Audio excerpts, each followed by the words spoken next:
Welcome to Bharat Tattva Katha, unveiling the timeless wisdom of Bharat. This channel is our humble effort to promote the ancient wisdom of Bharat through the lens of the Vedas, the Upanishads, the Puranas, Itihasas, and other historical records. In today's fast paced world of textbooks and digital learning, have we forgotten the true essence of education? What if we told you that thousands of years ago, India had an education system that focused not just on knowledge but on wisdom, discipline, and self realization? Let's talk about the Gurukul system of ancient Bharat. The Gurukul method emphasized experiential learning, ethics, and real life skills. But what made this system so unique? Here are its three core principles. 1.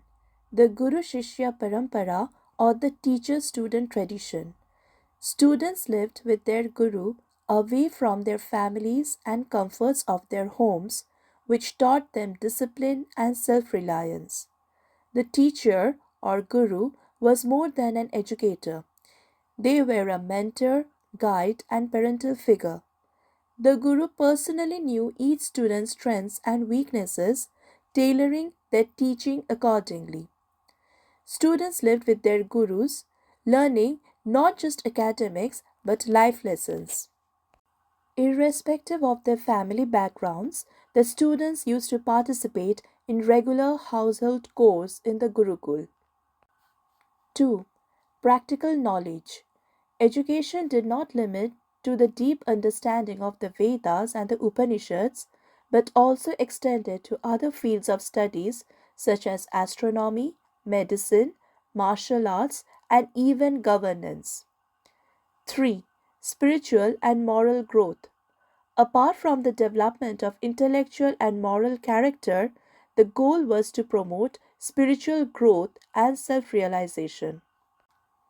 The method of teaching involved Shravanam, listening the knowledge from the Guru, Mananam, contemplating on the knowledge, and Nididhyasana, meditating on the knowledge till realization is obtained. Children from the age of 5 years started learning from their parents in their parental homes. Once they were of a certain age, which was 8 years for the Brahmanas, 11 years for the Kshatriyas, and 12 years for the Vaishyas, the Upanayana or the sacred thread ceremony was performed, which constitutes a pivotal Hindu samskara that marked the formal initiation of a young male child into Vedic education. The ritual is traditionally interpreted as a symbolic second birth or dvija, denoting the commencement of the individual's spiritual and intellectual journey. After Upanayana, the young boys were sent to Gurukuls where they started living and learning as brahmacharis.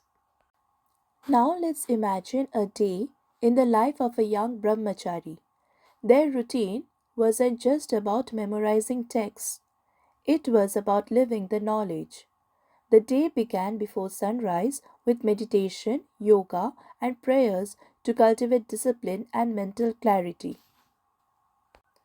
The students recited and interpreted the Vedas, learning not just language but deep philosophical ideas that shaped their worldview. Education extended to subjects like Ayurveda or medicine, Jyotish or astronomy, and Arthashastra, economics and governance. Martial arts, archery, horse riding, and self defense were integral to their education, ensuring a balance between intellect and physical strength.